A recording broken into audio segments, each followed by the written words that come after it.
Hello बच्चों, कक्षा 11 के बच्चे ध्यान दें। जैसा कि सूरदास आप पढ़ रहे हैं, किताब खोलिए। विनय का एक आप पढ़ चुके हैं, अब की राख लेहु भगवान, ये हो गया है। दूसरा आपको पढ़ना है, मेरो मन अनत कहाँ सुख पावे। कमल ने जैसे उड़ जहाज को पंछी, फिर जहाज पर आवे। कमल नयन को छाड़ी महात्म, और देव को ध्यावे। परम गंग को छाड़ी पियासो, दुर्मति कूप खनावे। जिह मधुकर अम्बुज रस चाख्यों, क्यों करील फल भावे। सूरदास प्रभु काम धेनु तजी, छेरी कौन दुहावे। शब्दार्थ नोट कीजिए। मेरो मतलब मेरा मन, अनंत कहाँ सुख पावे। अनंत मतलब अन्यत्र या दूसरी जगह। जैसे उड़ी जहाज को पंछी, फिर मतलब दोबारा फिर करके आए। कमल नयन, कमल रूपी नेत्र। महात्म मतलब उसको महत्वपूर्ण।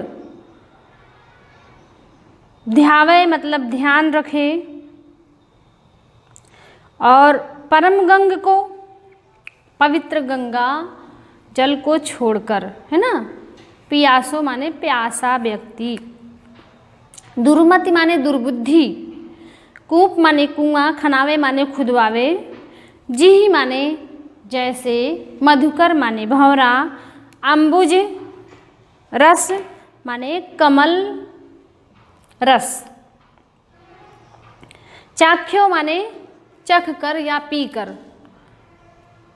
करील फल, करील फल बच्चों जैसे नीरस है, उसमें रस नहीं है, बिना रस वाला। जैसे भावे माने अच्छा लगे। कामधेनु गाय, तज माने छोड़ करके। छेरी माने बकरी का, बकरी। दुहावे मतलब दूहने जाए। अब इसमें है बच्चों, प्रसंग में लिखिएगा जैसा कि वैसे लिखते आए हैं, यहाँ संकेत डाला गया है। संदर्भ वैसे लिखिएगा। प्रसंग है, प्रसंग में हम आपको बता रहे हैं, नोट कीजिए। जैसे इस पद में कवि ईश्वर के प्रति अपने एक निष्ठ प्रेम का चित्रण किया है। और क्या किया है? और प्रचलित देववाद, देववाद से तात्पर्य है कि ईश्वर के कई रूपों का पूजन अर्चन करना, ये देववाद को व्यर्थ बताया है। उसी के बारे में कवि कह रहा है, मेरो मन अनंत कहाँ सुख पावे। हे भगवान, मेरा मन आपको छोड़कर अन्यत्र कहाँ सुख पा सकता है ना। मेरी दशा, ठीक दूसरी लाइन देखिए। जैसे उड़ी जहाज को पंछी, मेरी दशा ठीक वैसे उस जहाज की पंछी की तरह से है, जो समुद्र जहाज से उड़कर अन्यत्र चला जाता है और फिर समस्त भ्रमण करने के बाद उसी जहाज पर फिर आ टपकता है ना। उसी तरह से मेरा मन भी इस संसार रूपी सागर में ईश्वर के अतिरिक्त अन्यत्र कहीं नहीं सुख का अनुभव करता है। कमल नयन, फिर जहाज पर आवे, ये हो गया। कमल नयन को छाड़ी महात्म, यहाँ पे है वे लोग महामूर्ख हैं, है ना, जो कमल के समान नेत्र वाले भगवान श्री कृष्ण को छोड़कर अन्य देवताओं की उपासना के लिए, पूजा पाठ के लिए, भाव भजन के लिए इधर उधर दौड़ते फिरते हैं। और क्या है? और देव को धावे और दूसरे देवता के ध्यान के लिए या स्मरण के लिए क्या करते हैं? इधर उधर भटकते रहते हैं। और कमल नयन को छाणी महात्म और देव को धावे, ये हो गया। आगे देखिए, परम गंग को छाण पियासो दुर्मति कूप खनावे। यहाँ पे है जैसे मूर्ख लोग प्यास लगने पर गंगा के जल को छोड़कर, पवित्र गंगा जल को छोड़कर कुआं खुदवाने लगते हैं। कैसे? कि जैसे बच्चों ऊपर बताया, ऊपर वाली लाइन में, कि किसी भी देवी देवता की पूजा, अरे जब हमारा इष्ट देव हमारे सामने हैं उसकी पूजा ना करके हम दूसरे ईश्वर के दूसरे रूपों की पूजा के चक्कर में पड़े, तो ये क्या है? मूर्खता है। तो यही बता रहा है कि यदि कोई मूर्ख व्यक्ति क्या करे? पवित्र गंगा जल को छोड़कर यदि कुआं खुदवाए तो यह उसकी क्या है? मूर्खता है। और भला जिस भंवरे को क्या मिल जाए बच्चों? कमल के रस का पान करने के लिए मिल जाए। ध्यान दीजिएगा यहाँ बच्चों, जो यहाँ पे कहा गया भंवरा है ना, ये भंवरा क्या है? भक्त है ना। और ईश्वर क्या है? यहाँ पे कमल, इसको ईश्वर का प्रतीक माना गया है। तो जैसे हर हाल में भंवरा घूम घूम के इसी कमल के पुष्प का पान करता है ना, कहीं नहीं जाता है। तो वही बता रहा है यहाँ पे कवि कि भला भंवरा यदि कमल के रस को ना चखे तो क्या है उसकी? ये मूर्खता है। तो उसी तरह से यदि भक्त अपने इष्ट देव की, कहने का भाव है कि वह ईश्वर के जिस रूप की उपासना करता है उसे छोड़ करके दूसरे की उपासना करना, ये क्या है? उसका भ्रम है। तो यहाँ पे देखिए,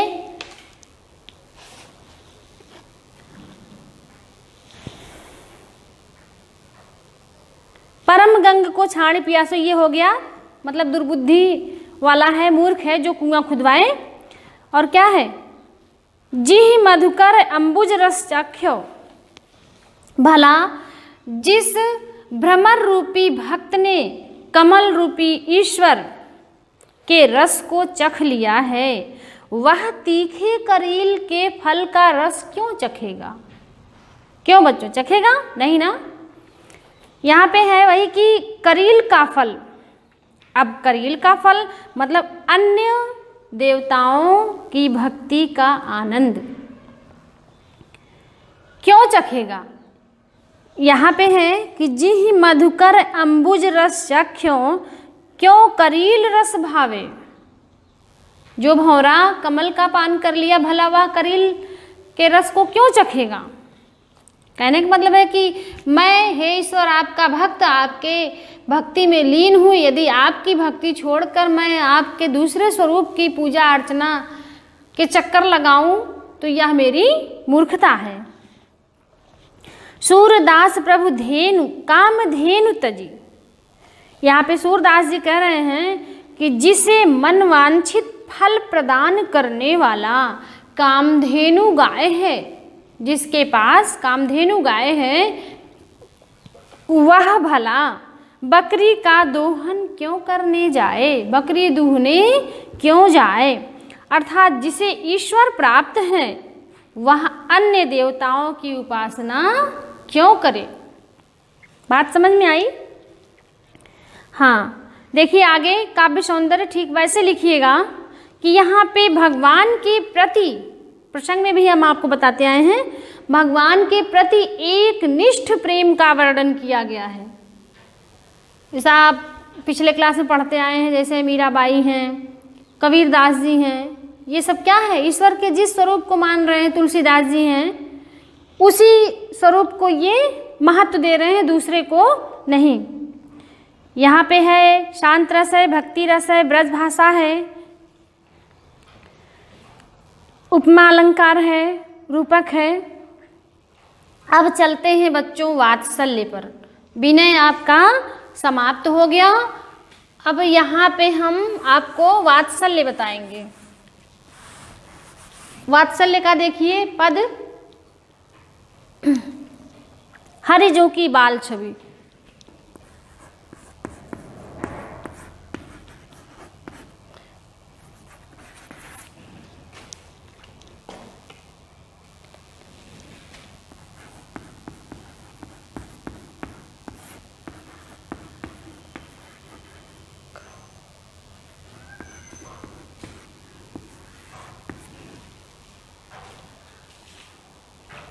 इतना संकेत हो गया।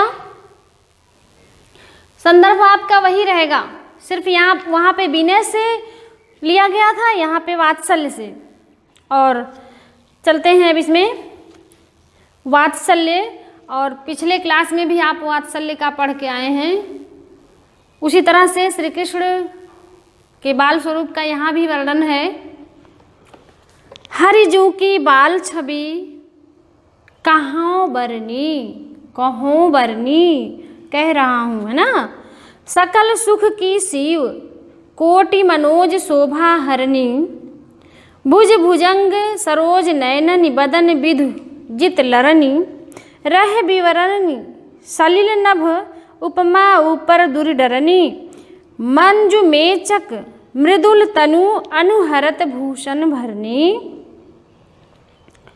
मनहु सुभग सिंगार शिशुतरी फरेव अद्भुत फरनी, चलत पद प्रतिबिंब मन आंगन घुटुरियन करनी, जलज संपुट सुभग छवि भर लेती उर जनुधरनी, पुण्य फल अनुहरति सुतहि बिलोकी कै नंद घरनी, सूर प्रभु की उर्वशी किलकनी ललित लरखरनी। अब सबसे पहले आप शब्दार्थ नोट कीजिए। यहाँ पे है बच्चों हरिजू, हरि माने श्री कृष्ण, जू माने जी की, है ना, बाल छवि का, कहो माने कहता हूँ या वर्णन करता हूँ, वर्णि माने वर्णन करता हूँ, सकल माने समस्त, सुख की खान या समस्त सुख की सीमा। नोट कीजिए सारे शब्दार्थ। कोटि मनोज, करोड़ों कामदेव, शोभा हरणी, शोभा हर जाती है मतलब फीकी पड़ जाती है ना। भुज माने भुजाएं, ये क्या है, बाह। भुजंग माने सर्प, सरोज माने कमल, नयननि माने नेत्र, बदन माने मुख, विधु माने चंद्रमा, जितु लरनी मतलब क्या लिया है, जित माने जीत लिया है। रहे विवरणी, विवरणी माने बिल, और सलिल माने जल, नभ माने आसमान, उपमा माने उपमा देना, अपर माने दूसरी, दूरी माने दूर चले गए, डर कर दूर भाग गए, और मंजु माने सुंदर, मेचक माने काले या श्याम रंग, मृदुल माने मीठा, मधुर कोमल, तनु माने शरीर, अनुहरत मतलब क्या, सुंदर लग रहे हैं, अनुहरत मतलब शोभायमान हो रहे हैं। भूषण भरनी, भूषण माने गहना, भरनी मतलब भरे हुए, गहना, गहने से भरे हुए, खूब गहना पहने हैं। चलत माने चलते हैं, पद माने पैर, प्रतिबिंब माने परछाई, मणि माने मणियों के, आंगन माने आंगन में, घुटुरियन माने घुटनों के बल, मतलब जानुपाड़ी, जैसे नहीं छोटे बच्चे होते हैं हाथ रख के फिर घुटने रख के, जो नहीं आम भाषा में लोग कहते हैं अरे ये बच्चा बकैया चल रहा है, उसी को बच्चों को क्या कहेंगे हम, जानुपाड़ी। तो वैसे ही श्री कृष्ण अभी छोटे हैं, बकैया चल रहे हैं, जानुपाड़ी के बल, उसी का वर्णन है। आगे देखिए शब्दार्थ। जलज माने कमल, संपुट माने जोड़, एक कमल ये दोनों को जोड़ दिया जाए तो ये संपुट है ना। और छवि माने शोभा या सुंदरता, भरी माने भर लेती हैं, हाथ में ले लेती हैं, उर माने हृदय, जनु घरनी, घरनी माने गृहिणी, और धरनी माने पृथ्वी, यहाँ पे धरनी है, धरनी माने धरती। फिर पुण्य फल का अनुभव करके, सुतहि माने पुत्र को, बिलोकी माने देखकर, नंद घरनी नंद बाबा की पत्नी यशोदा मैया, शूर प्रभु की उर बसी, बसी माने बस गई, किलकनी मतलब किलकारी मारकर हंसना, ललित माने सुंदर, लड़खड़नी माने लड़खड़ा कर चलना, नहीं छोटे बच्चे होते लड़खड़ा के चलते हैं, फिर गिरते हैं, फिर उठते हैं, तो वही है बच्चों, उसी दशा का वर्णन है। अब चलिए देखिए व्याख्या बताते हैं। यहाँ पे हर जू की बाल छवि कहो मैं बरनी, सूरदास जी कहते हैं मैं भगवान श्री कृष्ण के बाल छवि का, मतलब जो छोटे बच्चे की छवि है, बाल छवि का वर्णन करता हूँ। बालक श्री कृष्ण का सौंदर्य सभी सुखों की खान है, मतलब वो बहुत अच्छे लग रहे हैं, उनके अतिरिक्त किसी भी चीज देखने की आवश्यकता नहीं है ना। सकल सुख की शिव वे सारे सुखों की सीमा हैं या सारे सुखों की खान हैं। आगे देखो बेटा, कोटि मनोज शोभा हरणी, क्या हो रहा है, बाप रे, एक तो एक सैकड़ों कामदेव भी लजा जाते हैं, अतिशयोक्ति, सैकड़ों कामदेव भी लज्जित हो जाते हैं, खिसिया जाते हैं। भुज भुजंग शोभा नयननी, अगली लाइन देखिए, उनकी सुंदरता देखकर क्या हुआ, उनकी सौंदर्य की प्रतियोगिता में, किसकी, श्री कृष्ण की के सौंदर्य की प्रतियोगिता में भुजाओं ने, उनकी भुजाओं ने सर्प को, ध्यान दीजिए, भुज भुजंग, भुज माने भुजा, बाह, श्री कृष्ण की भुजाएं सर्प को, और क्या, नेत्र कमल को, है ना, सरोज नयननी, नेत्र कमल को, मुख चंद्रमा को, क्या किया बच्चों, जीत लिया, है ना। विधु जित लरनी, जीत लिया है। और क्या हुआ, इसी से लज्जित होकर के सांप कहाँ चला गया, रहे विवरणी, सांप बिल में चला गया। और क्या हो गया, देखिए, मंजू मेचक मृदुल तनु, इसी से लज्जित होकर के सांप बिल में चला गया, कमल पानी में चला गया, चंद्रमा आकाश में चला गया। और फिर क्या हुआ, ऐसी दयनीय स्थिति देख करके दूसरी उपमाएं भी, मतलब दूसरी वस्तुएं नहीं रही कि उन वस्तुओं की उपमा दी जाए, सभी वस्तुएं डर के मारे जाकर के छिप गईं। और क्या है,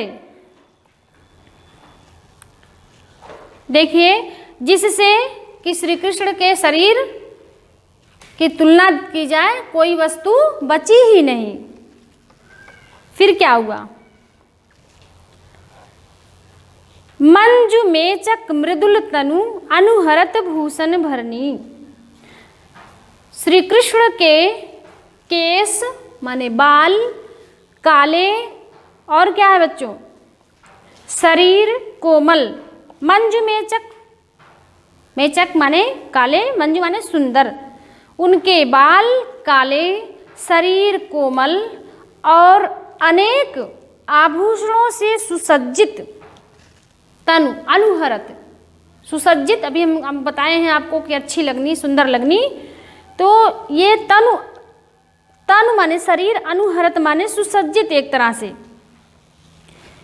उनके शरीर अनेक आभूषणों से सुसज्जित हैं और ऐसी प्रतीत हो रही हैं जैसे मानो हर श्रृंगार रूपी छोटे पौधे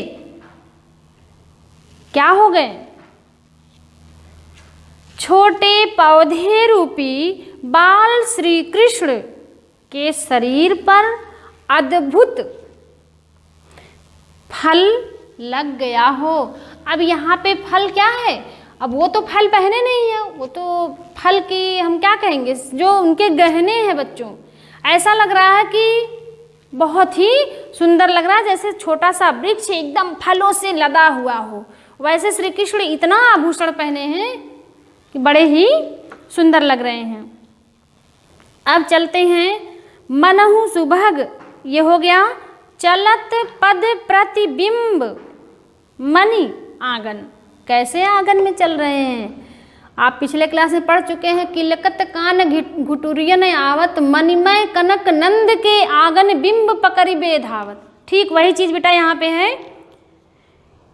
यहाँ पर भी वैसे चल रहे हैं जैसे वो भी सूरदास का पद था, वैसे अपने जानुपाण के बल चल रहे हैं।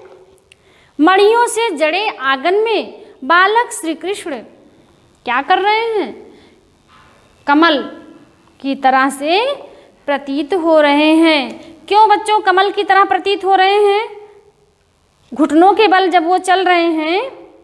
देखो मणियों से बने आंगन में श्री कृष्ण के कमल के समान जब हाथ पैर प्रतिबिंब, हाथ पैरों की प्रतिबिंब या परछाई पड़ती है तो ऐसा लगता है, कैसा लगता है देखो, जैसे बालक, जैसे मानो पृथ्वी संपुट है ना कमल के सौंदर्य को। क्या ये बेटा धरती है और यहाँ दो कमल हैं, ऐसा लगा ना, ये श्री कृष्ण का हाथ हो गया, ये पैर हो गया। जब ये जानुपाणी पे चल रहे हैं तो ऐसा लग रहा है कि पृथ्वी ने क्या किया, दो कमल के संपुट को, जोड़ को कस करके अपने गोद में भर लिया है ना। हृदय माने हृदय, गोद में, यहाँ देखिए जलज संपुट सुभग छवि भरि लेत उर धनु उर जनु धरनी। क्या कर रही है पृथ्वी, मानो पृथ्वी जोड़े कमल को, दो कमल को कस करके अपने हृदय में भर ली हो। और क्या हो रहा है, पुण्य फल अनुभवति सुतहि बिलोक कै नंद कै घरनी। फिर क्या हो रहा है,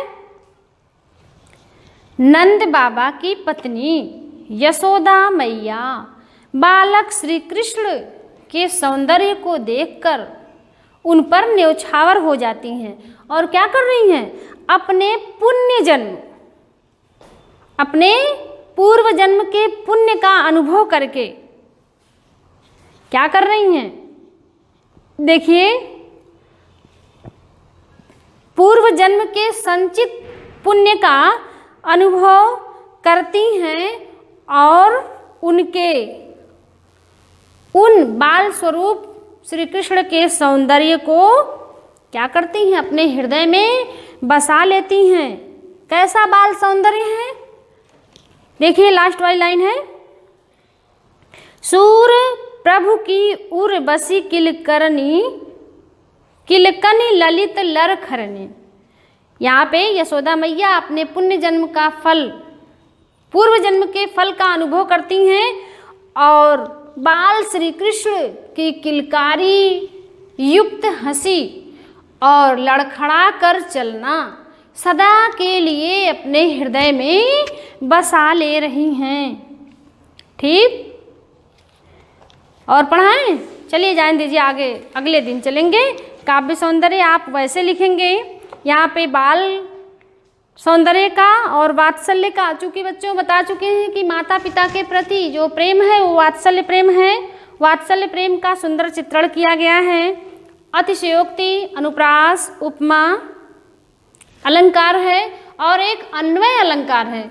ध्यान दीजिएगा कि इनकी उपमा देने के लिए कोई चीज़ ही नहीं बची है ना। जैसे राम से राम, सिया सो सिया, राम तो राम है, सीता ही सीता है, तो उनकी उपमा अब किसी वस्तु से नहीं दी जा सकती। ये सारे अलंकार हैं। ब्रज भाषा का प्रयोग है, गेय पद है, सवैया छंद है और लक्षणा शब्द शक्ति है, और सारी चीज़ें वैसे हैं। जो समझ में नहीं आएगा उसको आप कमेंट बॉक्स में डालकर हमसे पूछ लीजिएगा, हम बताएंगे। अब आगे का भ्रमर गीत बच्चों अगले दिन। धन्यवाद।